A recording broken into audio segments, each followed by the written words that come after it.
Good morning. I wanted to dedicate a video today about the riots that are happening in France. Obviously, social media is awash with images, really worrying images of what's going on in France at the moment.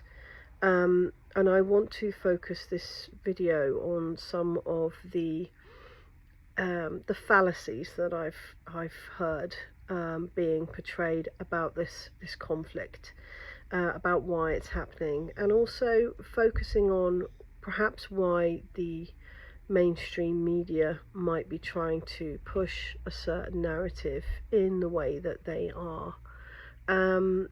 Now, I'm sure we've all heard that the reason that this protest began was because a young Algerian boy was murdered by a policeman in a car stop earlier this week. And while I understand that that may well have been a catalyst, I think that it really does distract everybody from what the real problems are here. Now, in this video, I want to discuss a couple of things. I want to discuss the number of people that have suggested that this is Muslim based.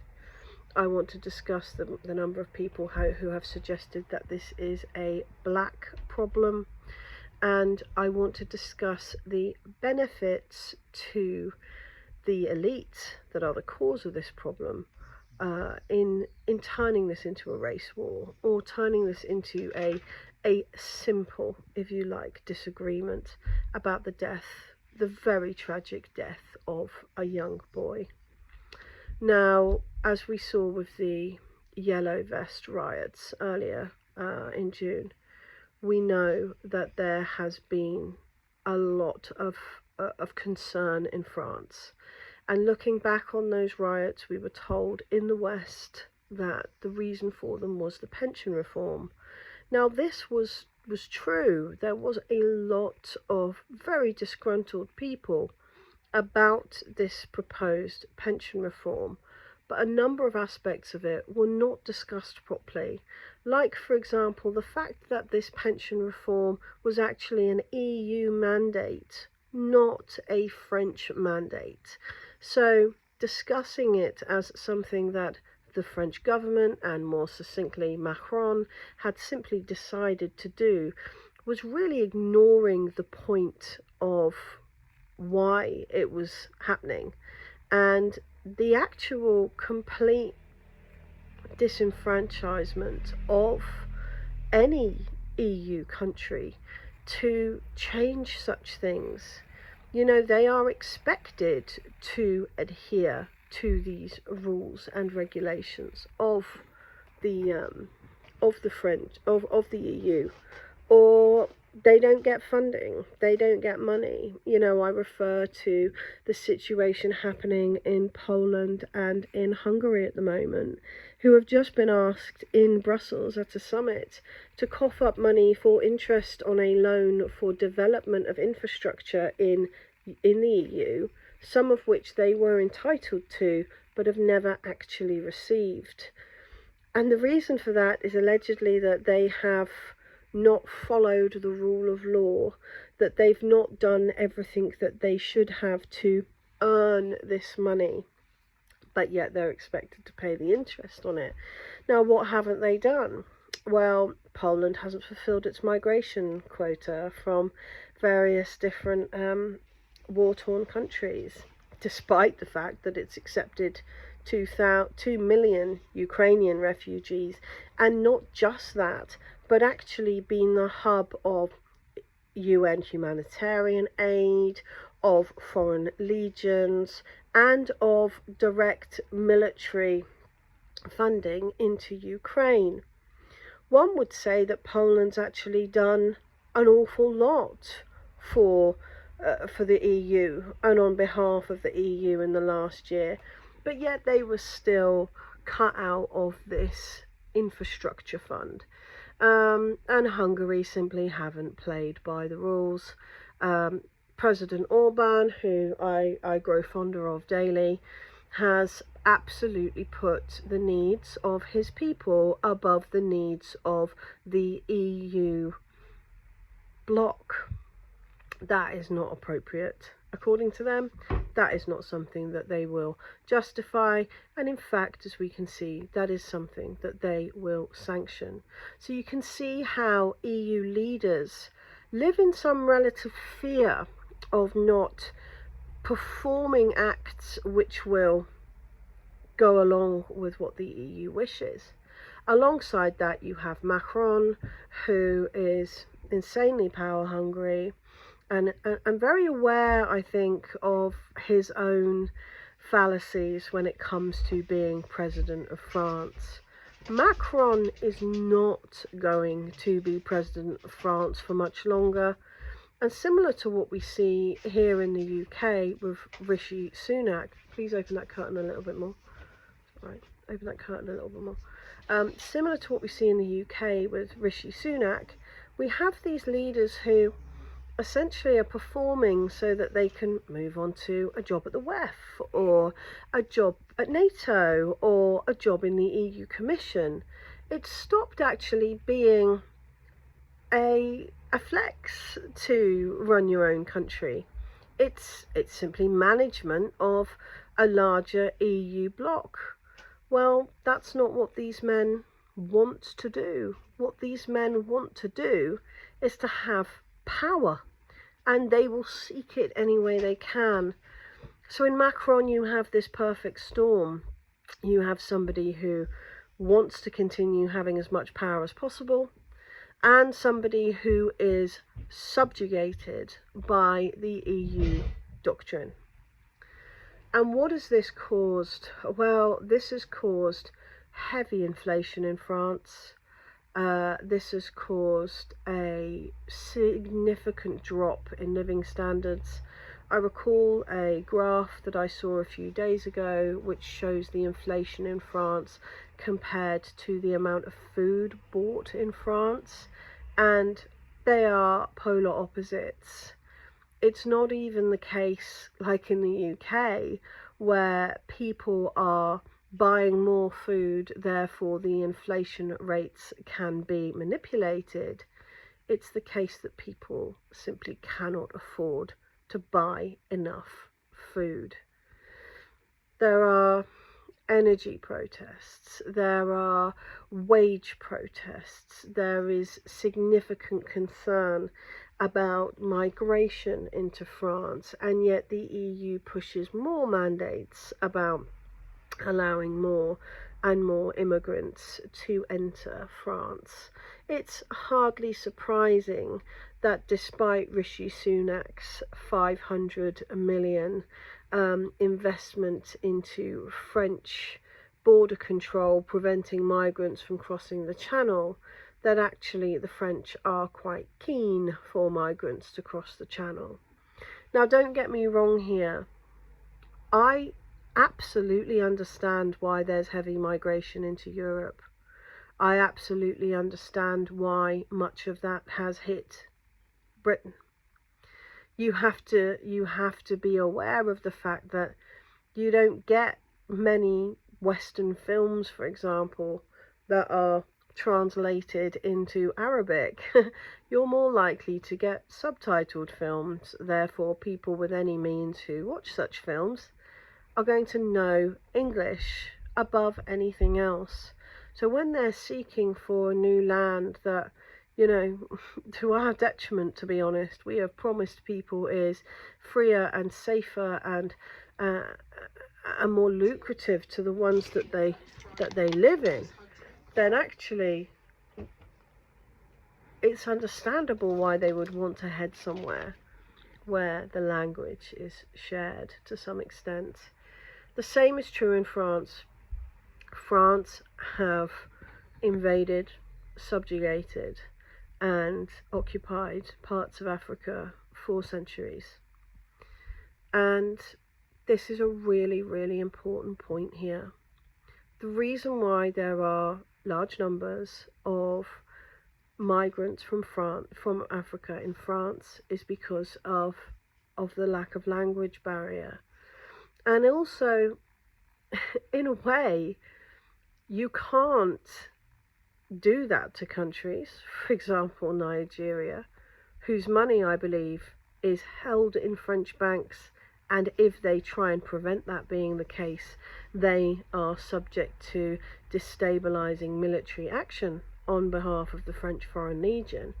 You can't expect to treat a country like that and not have some of that come to you.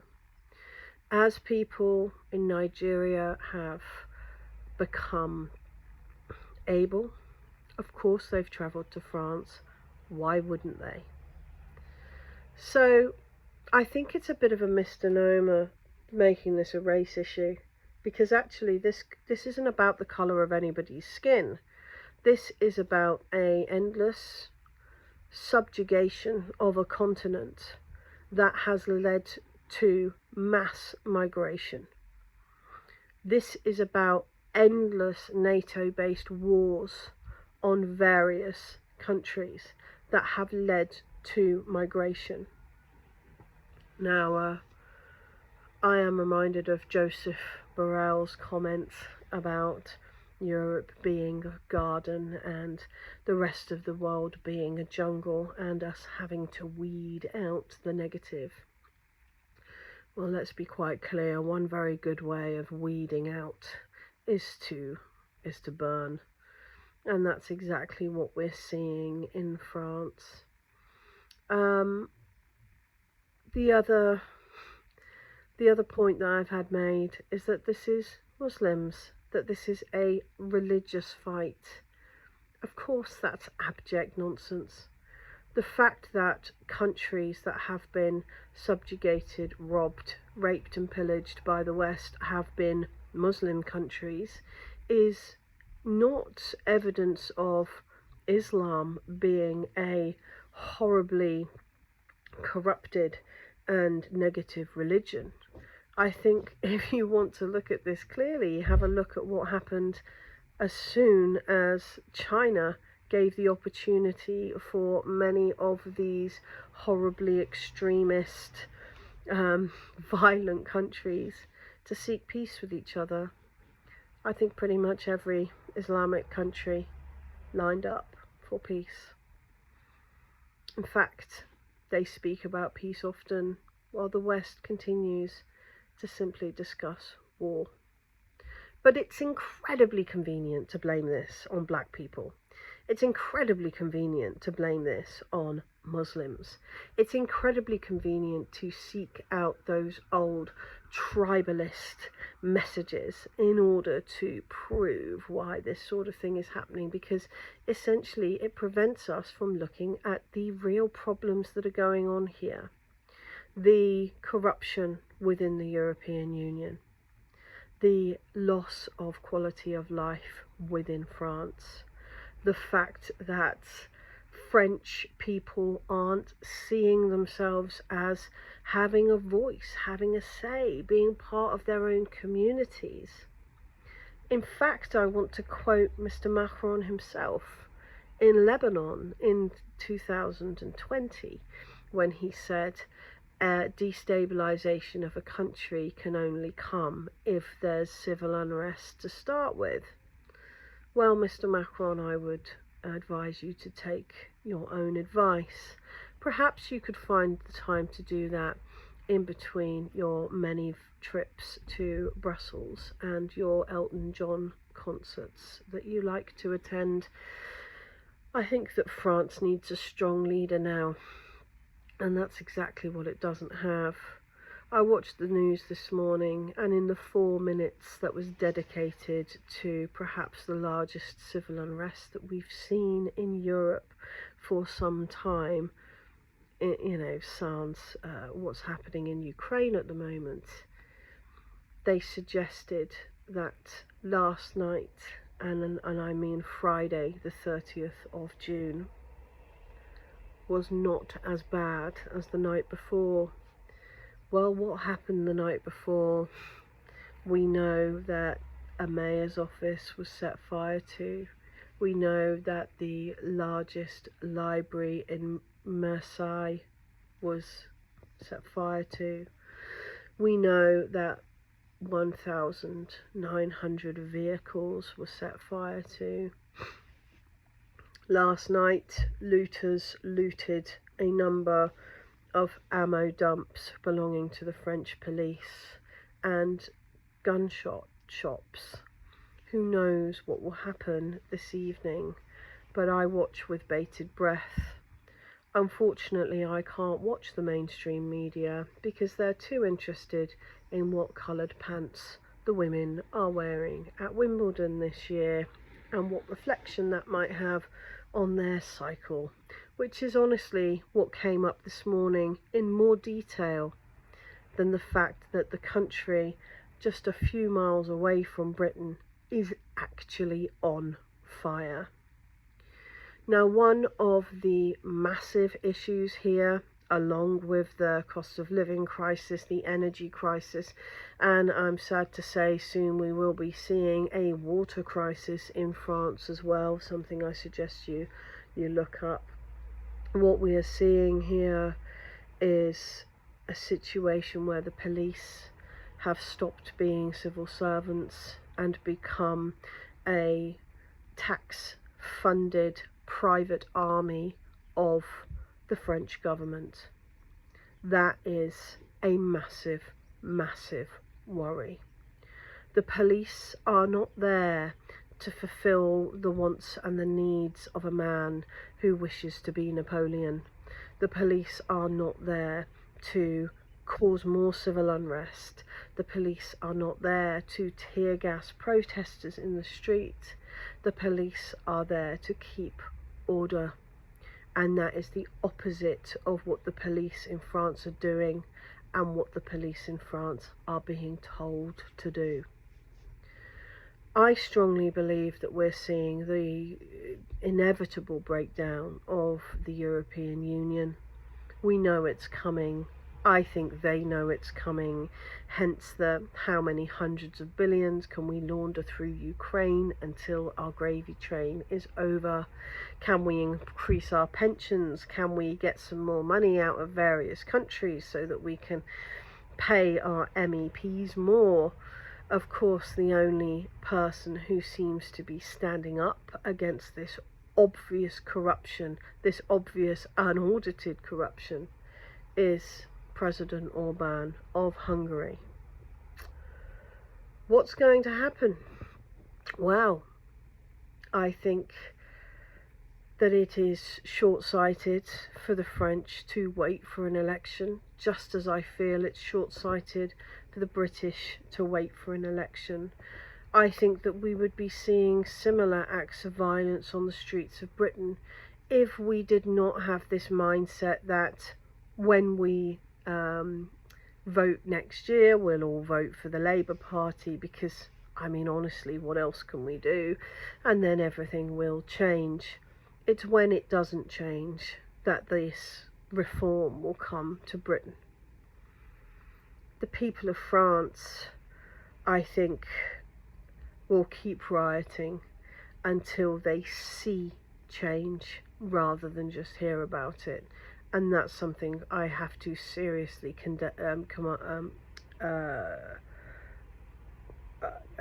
I seriously believe is a wonderful aspect of French culture. They're sick of hearing words. They want to see action. I pray for them tonight. I pray for every side. Those who are French nationals and have lived in France their entire lives and their parents' lives and their parents' lives, who are concerned that their cultures, religions, their places of worship, their livelihoods are being degraded. I pray for the migrants who have headed to Europe for a better life, only to find the lie they've been sold, that there is somehow this wonderful place, which there simply isn't, is going to protect them and look after them. Macron blamed social media, and actually in this I agree with him, but for very different reasons. The people of France and the people of the world are finally able to put the pieces together ourselves and see what's going on. We aren't hearing this in the news. If you were to listen to the mainstream media in the last 7 days, you would believe that Putin is a weak, terrible leader of a country that doesn't want him there, and you would believe that there's just a little bit of fuss going on in France. Well, I think we can see that that's very different by looking at alternative medias like the one I try to bring to you, like the ones you find on Telegram, like TikTok. So for that reason, Macron is absolutely right. Social media has created journalists, grassroots journalists who are willing to share information that goes against the status quo, that makes it clear that we won't stand up for this, and that is very, very easy to put together. This means that those men who have come from Nigeria, for example, or Algeria, or Libya, or Syria, or any of the other countries that have suffered because of French colonial rule, know that that's why their countries are destabilized. No, that's why they've had to flee their homelands. There's no hiding from that anymore.